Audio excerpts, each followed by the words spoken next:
Hello guys, आज मी बनवत आहे आपले राहिलेले ज्या चपात्या असतात ना त्याचा चिवडा बनवत आहे. तर आता आपल्याला हे चपात्या बारीक करून घ्यायचे. उरलेल्या चपातींचा चिवडा इतका छान होतो ना, त्याची टेस्ट अशी पोह्यांसारखी लागते. पोह्यांच्या पेक्षा पण छान लागते. मला खूप आवडतं म्हणतात मी. कढई आपली टाकली आहे, तर आता आपण टाकूया थोडंसं तेल. थोडंसं टाकायचं कारण आपल्या चपातीला पहिले पण तेल लावलेलं आहे. तर तेलाची क्वांटिटी जास्त होऊ नये म्हणून थोडंसं टाकायचं. आता टाकायचं जिरे,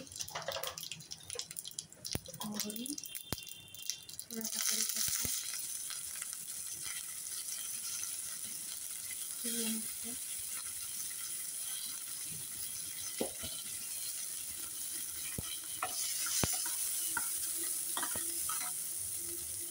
थोडासा लसूण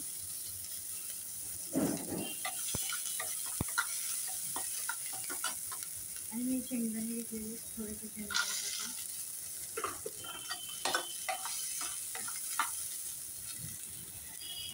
एक एक कांदा घेतलेला आहे चॉप करून.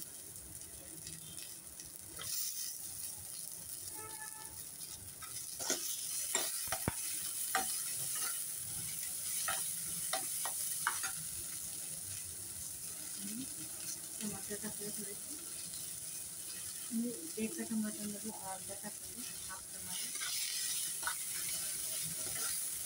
तर चिवड्याची टेस्ट ना खूप छान येते. आणि आता आपल्याला थोडं त्याच्यात लाल तिखट टाकायचं आणि थोडंसं मीठ.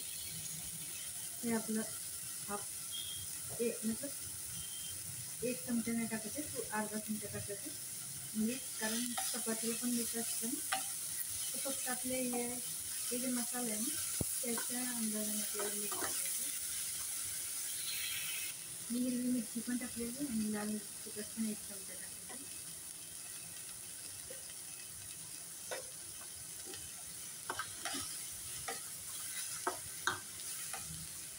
आणि थोडासा गरम मसाला टाकणार आहे.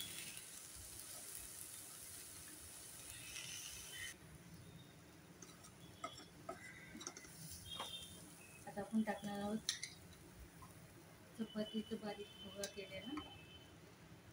ॲक्च्युली ह्याची चव इतकी टेस्टी लागते ना, मला तर खूप आवडतं म्हणून मी नेहमी करत असते.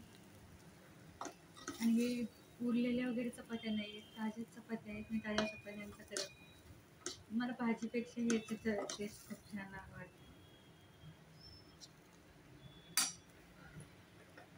भाजी बरोबर चपाती खाण्यापेक्षा ह्याच्याबरोबर हे खायला वरून लिंबू पिळून तर खूप छान लागतं ह्या चिवडा.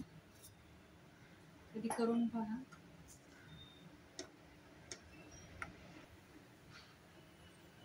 आता आपण टाकणार आहोत थोडीशी कोथिंबीर.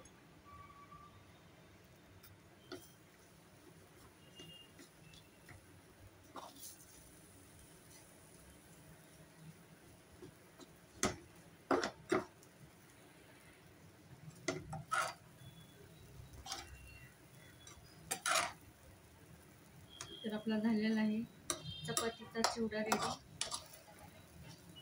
तो माझा व्हिडिओ आवडल्यास प्लीज माझ्या व्हिडिओला लाईक करा, माझ्या चॅनलला सबस्क्राईब करा. आणि हे रेसिपी ॲक्च्युली ही रेसिपी शिळ्यात बाशीची चपात्यांची करतात, पण फेकून देण्यापेक्षा त्याचे असं चिवडा केल्यानंतर खूप छान लागतो. पण तर अन्न वेस्ट जाऊ नये म्हणून पण हे ऑप्शन छान आहे. तर प्लीज माझ्या व्हिडिओला लाईक करा, कमेंट्स करा, माझ्या चॅनलला सबस्क्राईब करा. Thank you so much.